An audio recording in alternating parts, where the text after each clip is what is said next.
everyone, and welcome to episode 12 of Seed Speaks.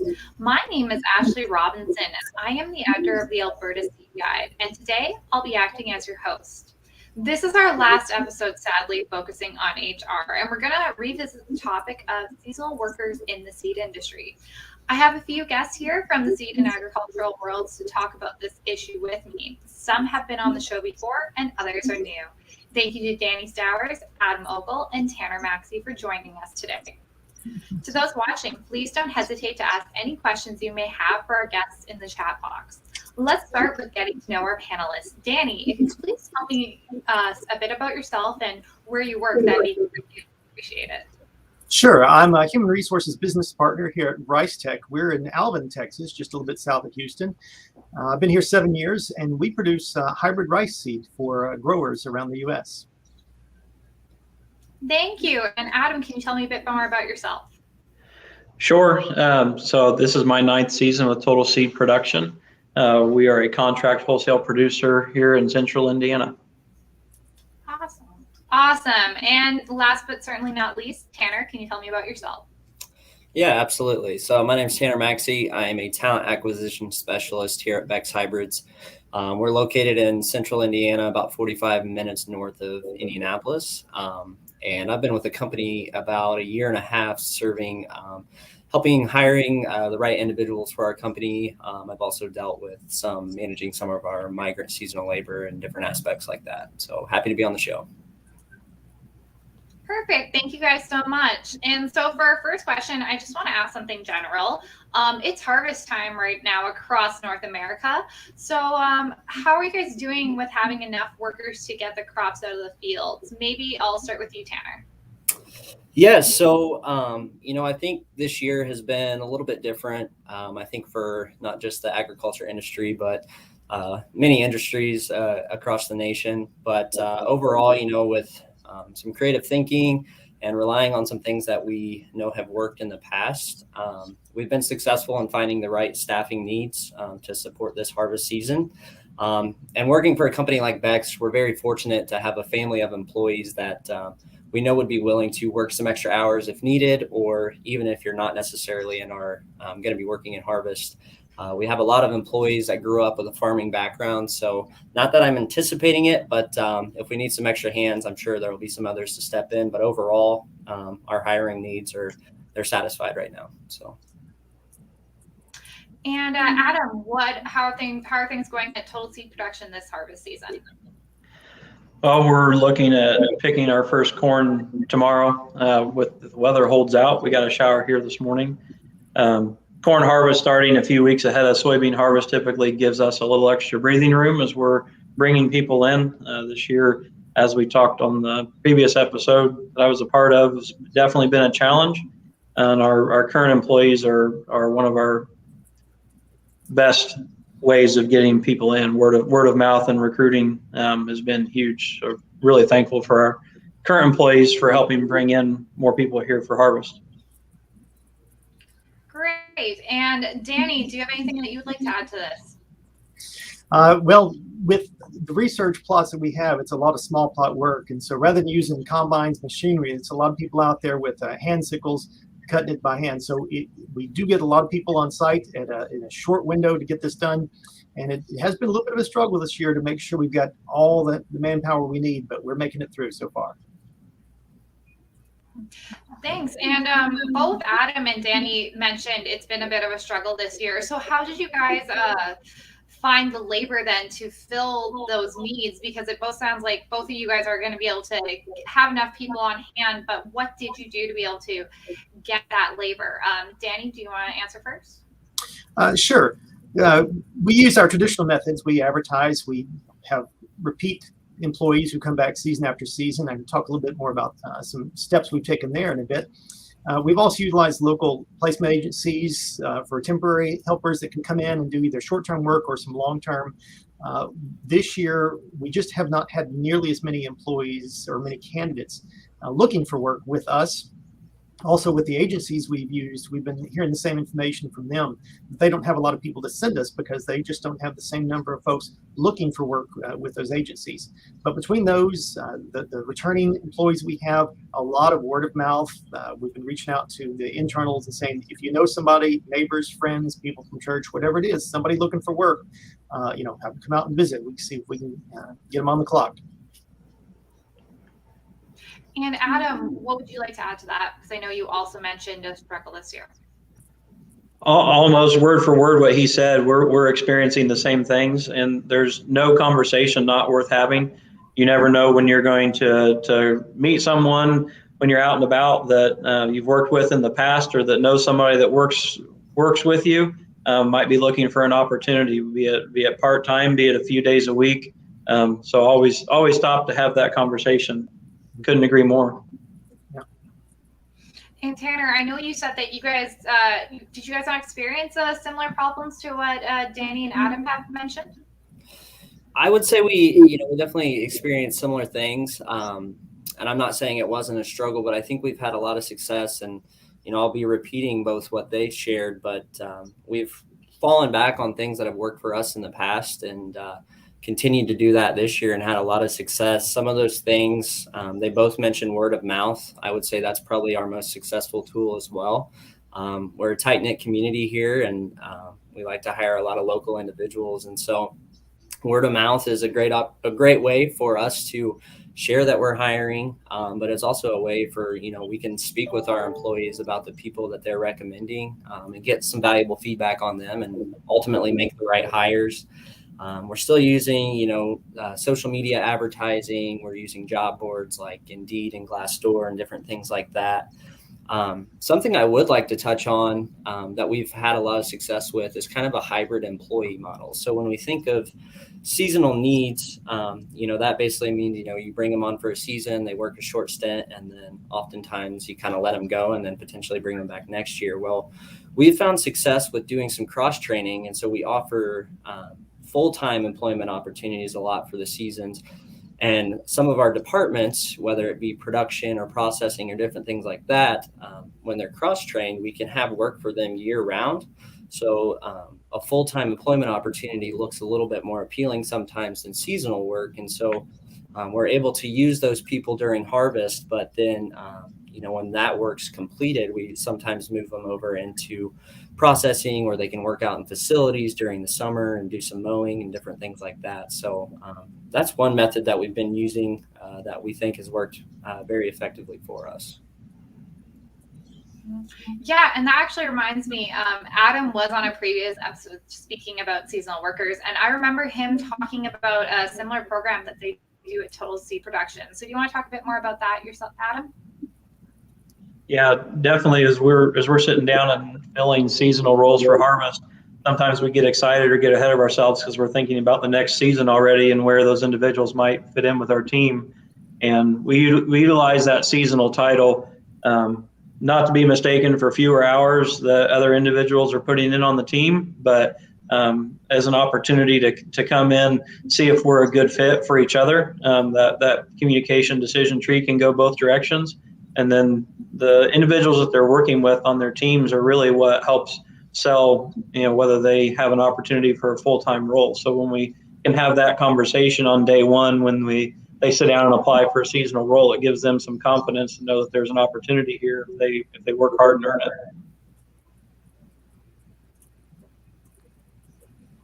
Yeah, and actually we have a question from Facebook from Alex Martin. And so she asked, what's happening in terms of high school students? Are you finding high schoolers are getting more excited about summer work or less? I'll just throw that out to the crowd. Who wants to answer it first? I'd like to step in to kind of answer this question, and be happy to hear what others have to share. But one of my biggest things that I handled this year was our high school student population and finding work for them. So the Beck's family has always been focused on trying to give employment opportunities to young kids, especially in the Hamilton County community here. And then we also do it at some of our other state locations. But we had seen a little bit of a decrease, and we were kind of trying to see what what the reasoning might be. We've seen a big pickup in travel sports, so a lot of kids have big commitments with travel sports. We've also seen some parents maybe concerned with COVID and not wanting their children to work. So just various reasons that we're trying to figure out maybe why we didn't see as many applicants this year. But overall, we still ended up hiring about 150 high school students to do our summer pollinating.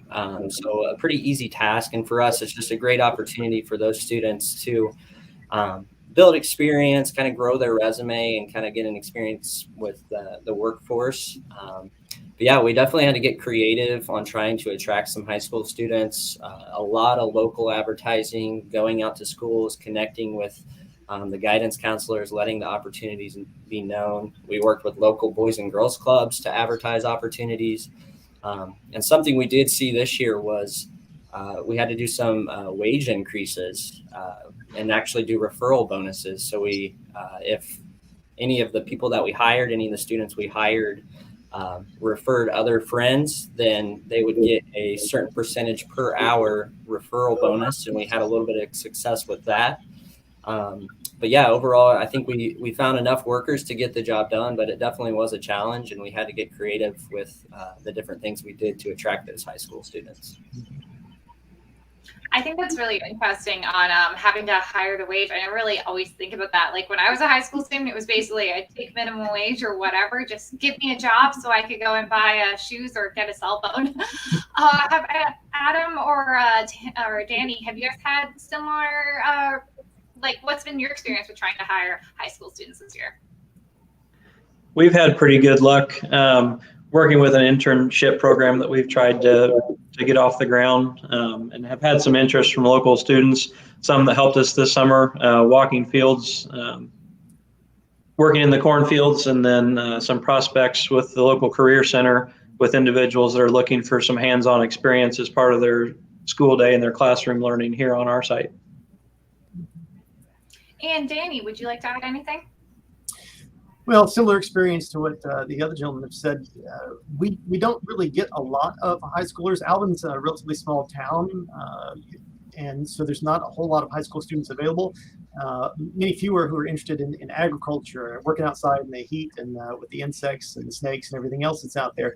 But we do find that core group of folks who have some agriculture experience. Maybe it's something in their family, maybe there's some local farmers on occasions, and we do get them out. We like to encourage those people to come work with us. We have a tuition reimbursement program. If they stick with us, we can help them with their college as they go forward and work towards internships.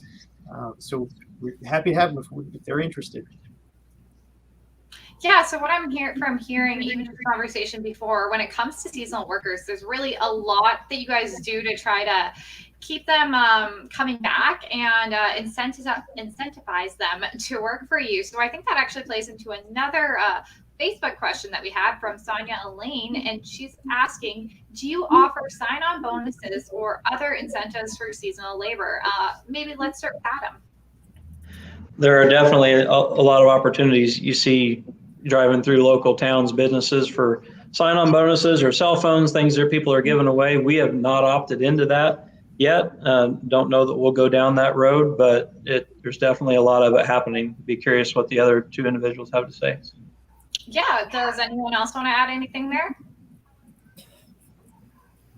Go ahead. From Beck's, I kind of touched on it earlier, and it depends on the season. For our summer pollinators, we did have to make some adjustments. So as I mentioned, we did a referral bonus and did have to increase some wages due to some competition and competitive pay. But as far as like harvest goes, we have not really had to opt into anything as far as referral bonuses or increasing wages necessarily. So it just kind of depends on the season. But yeah, so we have made some adjustments for pollinating, but not in harvest at all. And Danny, would you like to add anything? Absolutely. Now we have a referral program as well. One thing that's been very successful for us for having repeat seasonal employment is a designation we refer to as crop cycle. Again, rice agriculture is very seasonal. We've got certain numbers of months out of the year that are very labor intensive and others where there's really not a lot going on. And we don't have the ability to employ everybody year round as we'd like to. So in this crop cycle designation, by the time the employee has gotten to their third year with us, their third season, we're giving them pay increases every year. We give specific designated, dollar an hour increases from the first year to the second year to the third year. At that third year, they're eligible for the crop cycle. And with that, they start to accrue PTO on a monthly basis that they can use for anything that they want that, a first year seasonal may not have. And we also begin to offer season end bonuses at that point, a couple of different incentive options at the end of that seasonal cycle to help keep them whole during the gap of employment that we may have and encourage them to come back. We provide them an offer letter at the end of that season saying, you've got a job with us next year. We're glad to have you for this time. We're glad to have you back.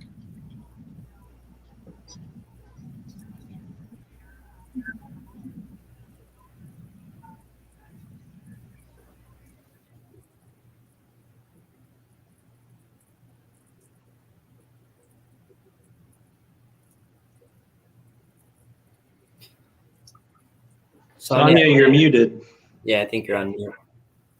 I apologize. Our host had some connectivity issues, so we'll let her log back in.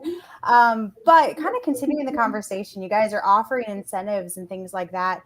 Finding labor in general is really hard. And so I'm curious, when you're hiring seasonal labor, are you maybe a little bit more laxed with some things, in terms of background checks and things like that? Are you guys willing to hire someone with maybe a little bit more rocky of a background, giving them that second chance?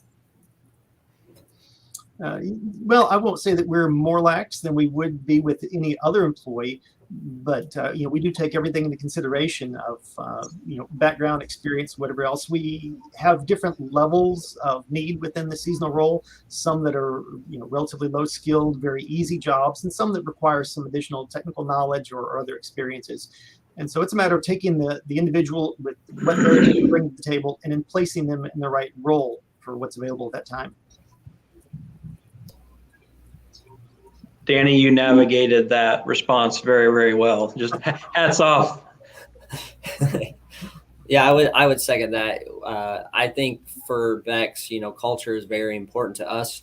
And regardless of the type of role, we treat every role as if it's going to have an impact on the organization, and that the culture impact is going to be there as well. And so we want to make sure we have the right hire regardless of how much responsibility or little responsibility might be within that role. So, we do the same type of screening. We'll do personality assessments. We'll do background checks, check in with references. We do that for pretty much every position we try to hire, just to make sure it's the right fit overall. Thanks, guys. And I am back. Sorry for my technical difficulties. So my next question is, when do you guys normally start looking or start your advertising to try and hire for seasonal workers? Well, for RiceTec, we'll actually start posting intern jobs around Christmas time. I figure a lot of people are between semesters going home and their parents are saying, what are you going to do this summer? So we want to try to capture some of those when they're there with family. For most of the other seasonal jobs, we'll put those up probably about mid-February.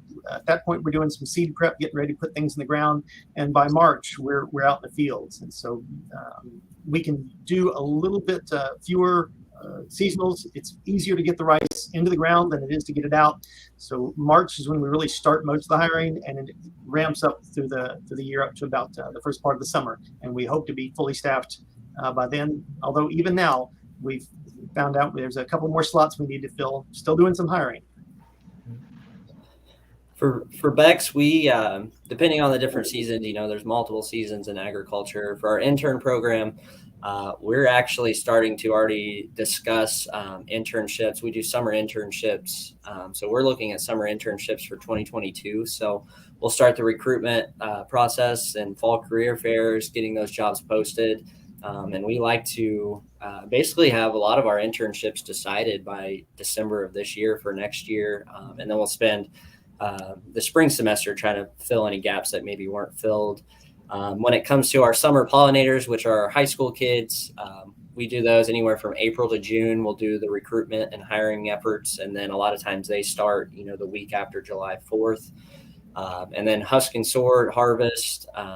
We'll do advertising anywhere from like May to August. And, we'll work as hard as we can to get those positions filled all the way up through harvest. So ideally harvest, it's happening now. So late August, early September, we like to have those positions filled by then. So for us, internships, working with the local career center and the high schools, we have opportunities that could potentially be, any time of the year that we could fill.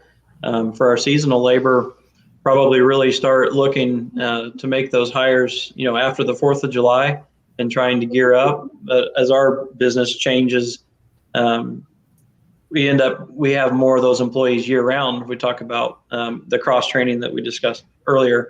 Some of those individuals are able to stay on and work in different positions as we take on new facets to our business.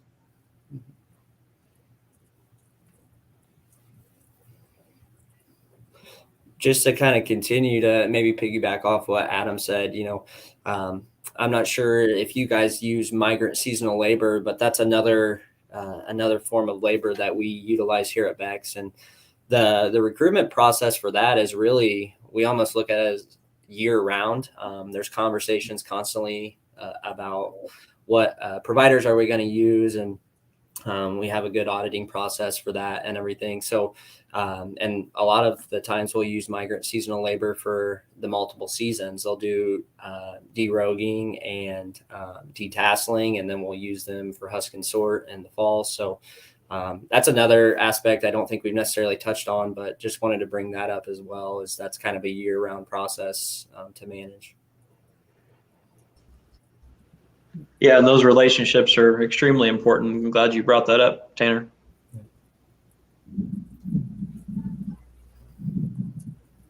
Yeah, so we are getting near the end. Is there anything else that anyone wants to say? I know Tanner was just talking a bit about migrant labor and everything, but is there any other last comments anyone would like to make? If you're looking for some work in the fields, come see us in Alvin. Well, thank you guys then. Unfortunately, that is all we have time for today. So thank you to Danny, Adam, and Tanner for being here. I really enjoyed talking with you and hearing your insights on this important issue. For those watching, thank you for tuning in. And if you missed part of today's live stream, don't worry. We'll have it available on demand and on Facebook and YouTube. If you have any questions about the subject or ideas for future topics we should tackle, please send a message to Seed World's Facebook page or feel free to shoot me an email. Next week, we'll be introducing a new topic we'll be covering for the next few months. We hope you'll join us. Thanks, and see you next week.